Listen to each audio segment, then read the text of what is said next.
تو میں نے کہا بہن سے دعا کراؤ. کہنے لگا بہن دور رہتی ہے. تو میں نے کہا پھر بیٹی سے کرا لو. آپ یقین کریں اللہ کے گھر میں بیٹھا ہوں, رمضان کا مہینہ مجھے تیسرے دن ملا. کہنے لگا حضرت صاحب الحمدللہ اللہ نے میری مشکل آسان کر دی. کہنے لگا یہ نسخہ آپ نے بڑا عجیب بتایا, پیر تو اس قسم کی باتیں نہیں نہ بتاتے. پیروں نے تو آپ کو پتا ہے دعائیں قید کر کے رکھی, صرف ہماری قبول ہونی ہے. کہنے لگے اب ان کا میرے ساتھ ارادت کا رشتہ ہے. کہنے لگے آپ کس طرح کے پیر ہیں کہ آپ نے مجھے پلٹ کے کہہ دیا کہ اماں سے, بہن سے, بیٹی سے. تو میں نے کہا اصل بات یہ ہے کہ میں کبھی تھکا بھی ہوتا ہوں, کبھی کسی رنگ میں بھی ہوتا ہوں, اور کئی دفعہ اب تو یہ حال ہو گیا ہے کہ رونا آئے بھی تو روتے نہیں کہ لوگ تماشا نہ سمجھیں. کئی دفعہ آنسو چھپانے بھی پڑتے ہیں کہ لوگ اس کو اداکاری اور فنکاری ہی نہ سمجھنے لگ جائے. تو میں نے کہا یہ جو بیٹی ہوتی ہے نا, یہ جو بہن ہوتی ہے, یہ جو ماں ہوتی ہے, اس کو اشارتاً بھی آپ کان میں کہہ دینا مشکل میں ہوں تو یہ رات کو رو رو کے مصلی بھگو دیتی. یہ رو رو کے دعا مانگتی ہے بیٹے کے لیے, بھائی کے لیے, باپ کے لیے. اس کا رنگ ہر بیٹی پیار کرتی ہے. اور یقین کریں کہ کلیجہ ٹھنڈا ہو جاتا ہے جب بیٹیاں چھاتی پہ لیٹتی ہیں, تو لطف آتا ہے کہ اللہ کریم نے اس ننھی سی کلی میں کیا ٹھنڈک رکھی ہے کہ سارے دل کا جو ہے بوجھ اس نے ہلکا کر دیا. تو بتائیے پھر میرے نبی پاک کی شہزادی کی حضور سے محبت کتنی ہوگی. چھوٹی سی عمر تھی حضرت فاطمہ کی جب حضرت خدیجہ وصال کر گئیں. تو کسی نے کہا فاطمہ سب سے پہلے گھر سے کب نکلنا ہوا؟ تو بخاری مسلم میں حدیث ہے, اللہ کے نبی نا بیت اللہ شریف کے سامنے سجدے میں تھے تو ابو جہل کو شرارت سوجی. شرارت. اس نے کچھ لوگوں سے کہا, عقبہ بن نبی معید تھا, کچھ اور لوگ تھے. کہنے لگا میں ابھی رستے سے گزرا ہوں تو وہاں کسی نے اونٹ ذبح کیا ہے. تو اونٹ کی اوجڑی, آپ نے اوجڑی دیکھی ہے نا, جانور کی اوجڑی بڑی وزنی ہوتی ہے, اس میں گندگی ہوتی. اونٹ کی اوجڑی بڑی وزنی ہوتی تھی. کہنے لگا وہاں اونٹ کی اوجڑی پڑی ہے, وہ دیکھو نبی پاک معاذ اللہ سجدے میں ہے, تو معاذ اللہ ثم معاذ اللہ وہ اونٹ کی اوجڑی اٹھاؤ حضور کی گردن پہ رکھ دو. تھوڑا سا مشکل سے جمعہ پڑھنا پڑ جائے نا, اور تھوڑا سا مشکل سے پڑھانا پڑ جائے, تو ہم دین کے بہت بڑے خدمت گزار بن جاتے ہیں. یہ دیکھو سجدے کتنی مشکل سے ہو رہے ہیں, یہ دیکھو سجدے کتنی مشکل سے ہو رہے ہیں, کتنی مشکل سے. حضور کے سر انور پر اوجڑی رکھ دی. یہ وہ وقت ہے کہ نہ تو چچا ابو طالب ہیں جو پہنچ جاتے, نہ جناب ختیجہ ہیں جو بندوبست کرتی. تو کسی نے نا جناب ختیجہ کے دروازے کے سامنے منہ کر کے کہا کہ محبوب کے گھر والوں حضور کے سر اقدس پر اوجڑی رکھ دی ہے کسی, اور حضور سر اقدس اٹھاتے ہیں تو تکلیف محسوس کرتے ہیں. جناب فاطمہ کہتی ہیں پہلا دیہڑا تھا جب میں چہرے پہ کپڑا ڈال کے نا تو اپنے بابا کے لیے نکلی. فرماتی پہلا دن تھا, میں حرم کعبہ میں پہنچی, حضور کو سجدے میں دیکھا تو چھوٹے چھوٹے ہاتھوں سے میں نے اوجڑی نیچے گرائی. حضور بولے کچھ نہیں, نہ میں نے کوئی بات کی. میں نے حضور کی انگلی کو تھاما اور میں کنویں پہ لے آئی. حضور بھی نہیں بولے. جناب سیدہ فرماتی میں بھی نہیں بولی. حضور بیٹھ گئے اور میں کنویں سے پانی نکالنے لگی. میں حضور کی زلفیں دھوتی جاتی اور حضور روتے جاتے, زلفیں دھوتی جاتی اور حضور روتے جاتے. پھر حضرت فاطمہ نے جب حضور کی زلفیں دھو لیں تو ہاتھ اٹھائے, کہا اے اللہ جنہوں نے میرے بابا کو تکلیف دی ہے نا ان کو برباد کر دے. میں رات روایت پڑھ رہا تھا مشکات سے تو میں حیران ہو رہا تھا کہ یہ عجیب منظر ہے, یہ عجیب منظر ہے کہ جب طائف والے پتھر مارے اور نبی کریم علیہ السلام سے حضرت زید بن حارثہ کہے حضور دعا کریں یہ تباہ ہو جائے, تو نبی پاک کہے نہیں زید میں نے نہیں ان کے لیے تباہی کی دعا کرنی, یہ نہیں ٹھیک ہوتے تو ہو سکتا ہے ان کی نسلیں ٹھیک ہو جائیں. اور جب احد میں وہ لوگ پتھر مار کے دانت شہید کر دیں, حضرت ابوبکر صدیق جیسی ٹھنڈی طبیعت کا آدمی عرض کرے حضور دعا کریں یہ تباہ ہو جائے, تو حضور نے فرمایا اللہم اہد قومی فإنہم لا یعلمون, یا اللہ میری قوم کو ہدایت دے, یہ جانتے نہیں یہ کیا کر رہے ہیں. حضور نے کبھی بھی کسی کے لیے دعائے ضرر نہ فرمائی.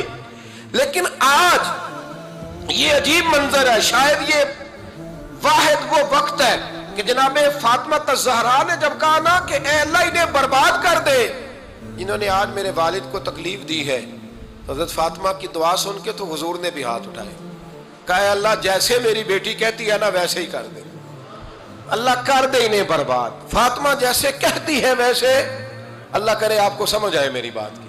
کہ وہاں جہاں شدید تکلیف دی گئی وہاں حضور نے کسی کے لیے ایسی دعا, اور یہاں فرمایا اللہ جیسے فاطمہ کہتی ہے ویسے. اللہ اکبر. حضرت عبداللہ ابن مسعود کہتے ہیں کہ وہ دعا بھی میں نے سنی, اور پھر میں نے ان سب لوگوں کو جن کے لیے جناب سیدہ نے دعا کی تھی, ان سب کو پھر میں نے بدر میں کٹتے ہوئے بھی دیکھا. میں نے ان کی لاشوں پر گھوڑے چلتے ہوئے بھی دیکھے. پھر میں نے دیکھا کہ صحابہ انہیں گھسیٹ کر کنووں میں ڈال رہے تھے. میں غور سے دیکھ رہا تھا اور ان کے چہرے پہچان رہا تھا. تو مجھ سے کسی نے کہا عبداللہ تم کیا غور کر رہے ہو؟ تو میں نے کہا میں غور کر رہا ہوں یہ وہی ہیں سارے جن کے لیے سیدہ فاطمہ نے دعا کی تھی کہ یہ برباد ہو جائے, یہ وہی ہیں میرے رسول کریم علیہ السلام کی ہر تکلیف کو جناب فاطمہ نے اپنی تکلیف سمجھا. ہر تکلیف کو. جب انسان کے دائیں بائیں کچھ لوگ ہوتے ہیں نا, اس کے دکھ بھی سمجھنے والے, سکھ سمجھنے والے لوگوں کی تعداد لمبی چوڑی ہوتی ہے. ہمارے زمانے میں ہمارے ہر آدمی کے ساتھ ذاتی مطالبات ہیں, ذاتی. تو جب تک وہ میرا مطالبہ پورا کرتا رہتا ہے میرا اس سے پیار رہتا ہے, اور جب وہ میری خواہشات پوری کرنی چھوڑ دیتا ہے پھر میرا اس سے کوئی رشتہ نہیں رہتا. میرے عزیز حضرت فاطمہ الزہرا کا کمال یہ ہے کہ انہوں نے میرے محبوب کا دکھوں میں ساتھ دیا. حضور کی تکلیف پر وہ تکلیف میں آتی, پریشان ہوتی. یہاں سے بات چلی 4-5 سال عمر مبارک تھی. حضرت فاطمہ کی کل عمر 29 سال ہوئی ہے. 15 سال یا کچھ زیادہ آپ کی عمر تھی جب حضور نے بیاہ کر دیا تھا. ہم لوگ سمجھتے ہیں کہ شاید اب آپ 30 سال کے بچے کو کھڑا کر کے کہیں کہ دین کی کوئی بات کر, کوئی تکلیف برداشت کر, تو کہتے ہیں میں تو ابھی بچہ ہوں. یعنی 29 سال کی عمر ہوئی ان کی. چلیں جس نے زیادہ لکھی ہے اس نے 32-33 لکھ دی ہوگی, 40 تک کوئی بندہ نہیں گیا.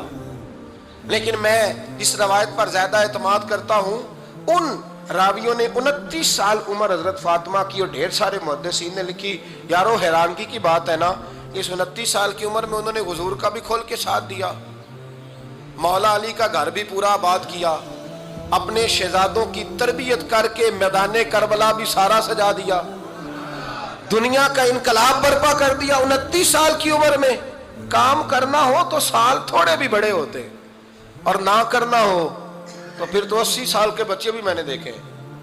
بزرگ مجھ سے ناراض نہ ہو جائیں, اللہ مجھے بے ادبی سے بچائے, میں صحیح کہہ رہا ہوں. میں نے 80 سال کے بچے بھی. آپ نے بڑے تب ہونا ہے جب آپ نے نفسیاتی طور پہ بڑے ہونا ہے, لیکن آپ کی عمر ہو گئی ہو 70 سال, لیکن تصویروں کی خواہش ابھی بھی نہ جاتی ہو. ابھی بھی پروگرام بنتا ہو کہ کوئی بندہ مل جائے تو بریانی کھانے جائیں لاہور. ابھی بھی آپ اس سے نکلے نہ ہوں اس کیفیت سے, ذوق شوق ابھی وہی ہو. اس کا مطلب یہ ہے کہ قد بڑا ہوا, عمر بڑی ہوئی, لیکن ذہنی اور نفسیاتی طور پر وہ پختگی نہیں آئی جس کی ضرورت تھی. ہمیں ذہنی طور پر پختہ ہونا چاہیے. میری بات پر توجہ کریں گے آپ حضرات اور غور کریں گے. نبی کریم علیہ السلام کی تکلیفوں میں انہوں نے ساتھ دیا. ایک تو یہ اوجڑی اتاری تو پھر یہ وقت بیتتا گیا. ایک حدیث کے راوی مولا علی شیر خدا ہے, امام صاحبی نے لکھی ہے. نبی پاک نے نا دین کے لیے بڑی مشقت کی, جد و جہد کی. حضرت فاطمہ چھوٹی عمر سے دیکھتی آ رہی تھی حضور کو کام کرتے. حضور کی عادت مبارکہ تھی جب سفر پہ تشریف لے جاتے تھے تو سب سے آخر میں سیدہ فاطمہ کے گھر جاتے, واپس آتے تو سب سے پہلے سیدہ فاطمہ کے گھر جاتے. مولا علی کہتے ہیں ایک دن میں نے عجیب نظارہ دیکھا. نبی کریم علیہ السلام سفر سے واپس آنے والے تھے. میں نے حضرت فاطمہ کو اطلاع دی کہ حضور آج پہنچ جائیں گے, تو انہوں نے گھر سارا صاف کیا, سجایا, سنوارا, کھانا پکایا. لیکن فرماتی ہیں جیسے ہی حضور اندر داخل ہوئے نا گھر کے, جناب فاطمہ نے حضور کا چہرہ دیکھا تو ہاتھ پکڑ کے چومنے لگی. اور کہتے ہیں جب انہوں نے سر اٹھایا تو ان کا چہرہ سارا آنسوؤں سے بھرا ہوا تھا. رسول کریم نے بیٹی کے سر پہ ہاتھ رکھا, بٹھا لیا. فرمایا فاطمہ بیٹے رونے والی تو بات کوئی نہیں تھی, کیوں رو پڑی ہو؟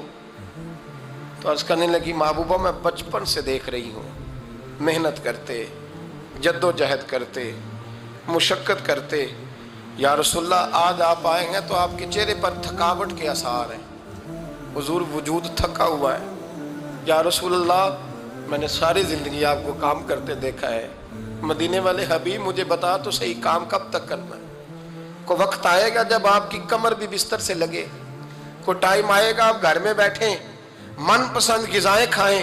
حضور کب تک یہ جد و جہد کرنی ہے, کب تک یہ کام ہوگا؟ جناب فاطمہ فرماتی حضور نے میرے آنسو پونچھے, مولا کائنات شیر خدا فرماتے ہیں، نبی کریم علیہ السلام فرمانے لگے فاطمہ تیرے باپ کی ڈیوٹیاں بڑی زیادہ ہیں، جب تک دنیا کے آخری کونے تک دین نہیں پہنچ جاتا اور جب تک اینٹیں اور پتھر بھی میرے دین کا پیغام سن نہیں لیتے اتنی دیر تک تیرا باپ جد و جہد کرتا ہی رہے گا۔ یہ بڑا مشکل کام ہے، یہ دین کا سفر، یہ دین کی جد و جہد، یہ دین کی تھکاوٹ۔ آپ اپنی مرضی نہیں کر پاتے، لوگ اپنی مرضی کے ساتھ جی نہیں پاتے جو اس رستے کے مسافر ہوتے ہیں، وہ دین کی پراپرٹی ہوتے ہیں، انہیں دین کے مطابق چلنا پڑتا ہے۔ تو جناب فاطمہ نے وہ سارے رنگ دیکھے رسول کریم علیہ السلام کی حیات مبارکہ کے، پھر یہ ساری کیفیت جب دیکھی نا کہ حضور اتنی محنت کرتے ہیں، تو پھر جناب فاطمہ کو میرے نبی کی امت سے پیار بڑا ہو گیا صلی اللہ ہو۔ سمجھیے گا اس بات کو، امت مسلمہ سے حضرت فاطمہ کو بڑا۔ امام حسن کہتے ہیں میری اماں سارے کام کرتی تھی گھر کے، اب تو شہزادے ہیں نا ہمارے بچے، کام اور بچی، یعنی بچی میکے سے واپس آتی ہے تو سب سے بڑا دکھڑا یہ سناتی ہے کہ وہ کام بڑا کراتے ہیں، یہی ہے نا دکھڑا؟ ہاں نہ تو کریں، سب سے بڑا دکھڑا کیا ہے؟ پتہ نہیں کیا کراتے ہوں گے، ہال نہیں چلوا لیتے کہیں، یا کچھ چکی نہیں پسوا لیتے، پتہ نہیں کون سا ایسا کام ہے۔ اور آپ ناراض نہ ہو جانا، میں بھی بیٹی کا باپ ہوں، میں بھی بہنوں کا بھائی ہوں، میں بھی اس بات کو سمجھتا ہوں، لیکن ایک بات ذہن میں رکھنا کہ یہ بات نہیں ہے کوئی کرنے والی کہ سارے بچی کے ماں باپ جمع ہو کے پہنچ جاتے ہیں ہماری بچی جی کام بڑے کرتی ہے۔ مثلاً کیا کرتی ہے؟ کیا کرتی ہے وہ؟ آؤ میں بتاؤں میرے مصطفیٰ کی بیٹی کیا کرتی ہے۔ میں نے سینکڑوں دفعہ یہ بات کی ہے اور میرا دل کرتا ہے روزانہ کروں، پھر کرتا ہوں۔ دنیا میں کوئی اتنا غریب ہے جس کی بیٹی اتنا کام کرے کہ ہاتھوں پہ چھالے پڑ جائیں؟ ہے کوئی اتنا غریب تو اٹھ کے بتائے کہ میری بیٹی سسرال میں اتنا کام کرتی ہے کہ چھالے پڑ جاتے ہیں؟ میں دکھاتا ہوں، میرے رسول کی شہزادی کو چھالے پڑ جاتے۔ کچا مکان، جناب فاطمہ جناب فضا آپ کی لونڈی تھی، ان سے مٹی منگاتی اور گھر میں لیپا پوتی کرتی، پھر جھاڑو دیتی۔ امام حسن اور حسین کے درمیان پورے سال کا فرق نہیں، 11 مہینے کا فرق، دونوں بچوں کو سنبھالتی۔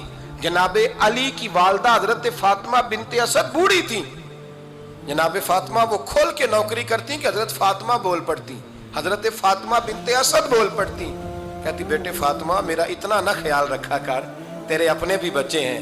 جناب فاطمہ فرماتی آپ صرف علی کی ماں تو نہیں نا، آپ میری بھی تو ماں ہے نا۔ یہاں بیبیاں فلسفہ بیان کرتی ہیں، وہ کہتی ہیں جی کس حدیث میں آیا ہے ساس سسر کی خدمت فرض ہے؟ میں نے کہا کسی میں بھی نہیں آیا۔ ہم کیا کہہ رہے ہیں؟ کسی میں بھی نہیں آیا، لیکن یہ تو آیا ہے نا کہ شوہر راضی ہو تو اللہ راضی رہتا ہے۔ تو اگر شوہر ماں باپ کی خدمت سے راضی ہوتا ہے تو کرو خدمت، اس کو تو راضی کرنا ہے نا، اس پر تو توجہ دو۔ حضرت فاطمہ پھر چکی پیستی، چکی چکی، یہ آسان جملہ نہیں، کہہ جاتے ہیں ہم، سن لیتے ہیں آپ۔ چکی پیس کر، جو پیس کر اس کا آٹا بنانا، پھر بچوں کے لیے کھانا پکانا۔ پھر ایک دن کہنے لگے علی آپ کی آمدن تھوڑی ہے، خرچے زیادہ، چرخہ نہیں لا دیتے؟ فاطمہ کیا کرو گی؟ فرمایا تھوڑا سا سود بنا لیا کروں گی، تم بیچ آیا کرنا۔